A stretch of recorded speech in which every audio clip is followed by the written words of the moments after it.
The Rise of Skywalker turned out to be a really poor film and a pretty terrible ending to the Star Wars saga, and it just confirmed the whole sequels trilogy as a big mismanaged mess. The only person coming out of the whole sequels trilogy for me with any dignity was Rian Johnson. So is he the only hope for Star Wars and the Star Wars future?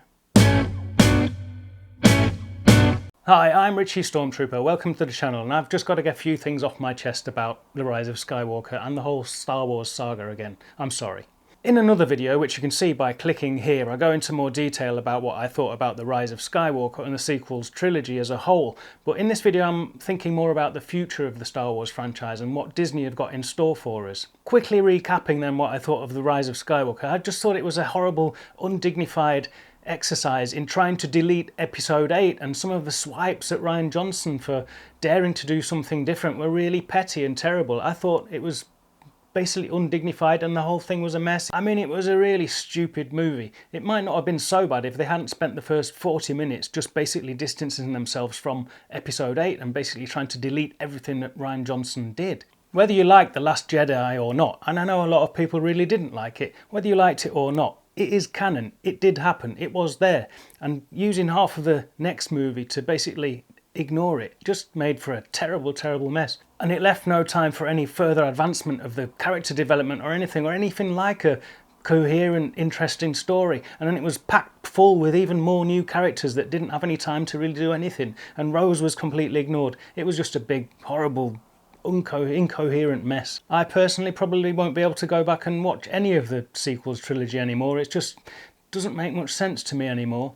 But I really did actually quite enjoy episode 8. Within the commercial restraints that you're obviously working as a director for Disney and Lucasfilm, I thought Rian Johnson came up with something really refreshing, and he really put his heart and soul into it and actually concentrated on things like developing character. I think it's the only really movie that of the three that advances the characters. I enjoyed The Force Awakens for introducing Rey, Finn and Kylo, etc., and I thought I was really on board and was ready to identify with them, this new generation, and I thought Rian Johnson did a good job of advancing their story, of developing the characters.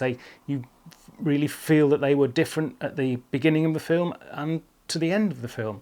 It was good directing. Of course, the film got a lot of negative feedback. People didn't like his version of Luke Skywalker, and I sort of understand it, but this idea of not my Luke, it was just bullshit basically. They're just really badly thought out. Yes, on the one hand it probably is not logical, that it does not make much sense that a Jedi would have given up like Luke had given up, but let's be honest, we're talking about commercial constraints here. Luke Skywalker's story was at an end.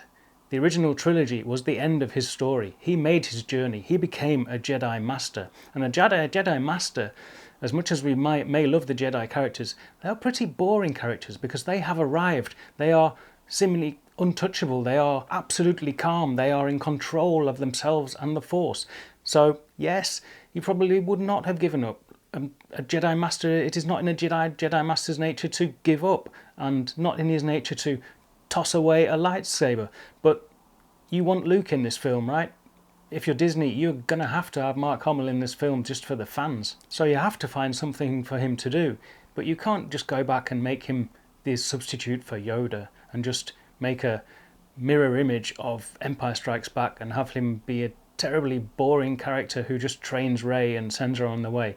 No, he's got to be conflicted to make it interesting. He's got to have some conflict. So I think it was a good basic storytelling idea, and of course by the end he comes to his senses. He realizes that he cannot stay out of it. He wins the final battle. He plays a decisive role, dies, and is one with the Force. I thought it was a great little arc, and I touched on this in my other video, but one of the things that I really enjoyed about Rian Johnson's vision of episode 8 was that the idea that Rey could have been a nobody, and that the broom boy, the little lad with the broom on Canto Bight, who we see at the end, using the Force to summon his broom, seemingly a nobody, a slave worker, a stable boy.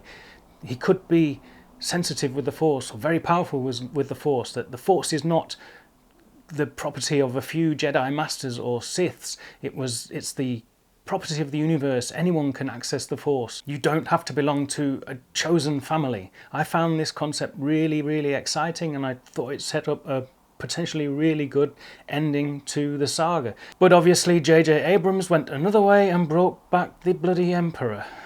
And it was because of this that I got really, really excited at the prospect of a full trilogy directed by Rian Johnson. A new, fresh trilogy, new, fresh characters in the familiar Star Wars universe that we know and love, but away from the saga, away from all the baggage of the saga, and directed by one director with his own vision, a strong vision, and I'm sure Rian Johnson is that man to produce such a great trilogy. I saw enough in episode 8 to know that he would have a great vision, a knack for storytelling, and I'd really, really love to see that carried out over a trilogy of his own. Now it's up in the air. I keep hearing rumours that it's been cancelled, that it's still on. I've no idea whether he's going to be allowed to make it or not. But come on, Disney, give him this trilogy. I think it would be great. I know a lot of people saw episode 8 and felt kind of trolled by Rian Johnson. Given what he has said in past interviews, like in this one, I would be worried if everybody across the board was like, yeah, that was a good movie. It's much more exciting to me when you get, a group of people who are like coming up to you and really, really excited about it. And then there are other people who walk out literally saying it was the worst movie I've ever seen. Having those two extremes to me is the mark of the type of movie that I want to make. So. We know he likes to polarize the audience. We know there are going to be some surprises. So why not just get on board and enjoy the ride? And I found it really, really heartening to hear what Mark Kermode reported he'd said when he interviewed him in this clip here. I interviewed Rian Johnson on stage for Knives Out, okay? And I asked him about how he felt being in the middle of that storm when it all happened.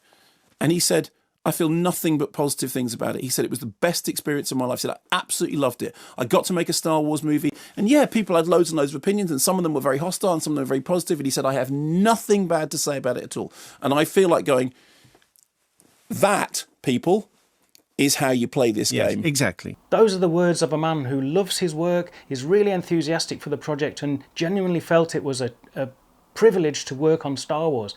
Give him another trilogy. I'm sure it will come up with a really great story. As I've said before, the problem with the sequels trilogy for me was that they were trying to pander too much to feedback, pandering to all the fans, flip-flopping, starting off with a safe, soft reboot with The Force Awakens, getting cocky maybe and bold, and trying not to just do a soft reboot of Empire Strikes Back and going bold with The Last Jedi, but then getting negative feedback on episode 8 and trying to pander to all the fans that had problems with Rian Johnson's vision, and then trying to play it safe again and just ending up with a mess. So I'm kind of relieved now that the old saga has been put to bed. For me, it will always, it's just going to be reduced to the original trilogy.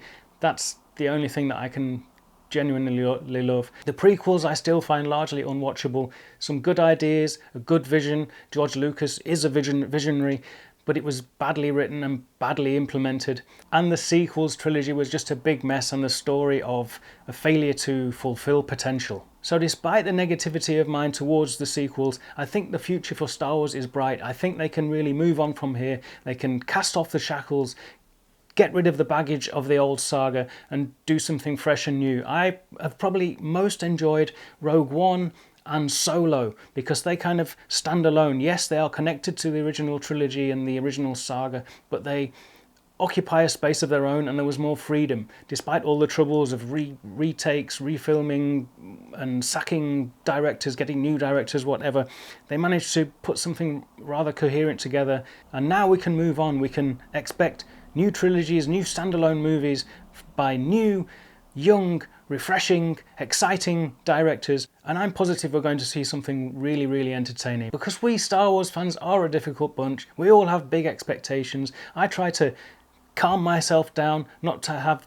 too many expectations, but we do get disappointed when things don't work out as we like. So I'm sure we're going to be a bit more accepting if we are presented with a new project which is in our familiar surroundings, the familiar surroundings of our beloved Star Wars universe, but it's somehow a bit more separate from the old saga. We don't claim to own it in any way. It's new, we're open, we're going to be a more open audience, and I'm really looking forward to what Disney serves up. So is Rian Johnson the only hope?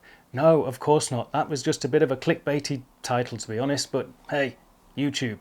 Lucasfilm under Disney can of course work with any number of new, refreshing, exciting directors, but I really would like to see Rian Johnson get the chance to make his trilogy. I've seen enough to know that he is a director with a vision and a knack for storytelling, and I really would like him to have a chance. If you enjoyed listening to me waffle on and would like to see more videos from me, please do like and subscribe. I'd love to have you on board. I'm Richie Stormtrooper. See you in the next video. Take care.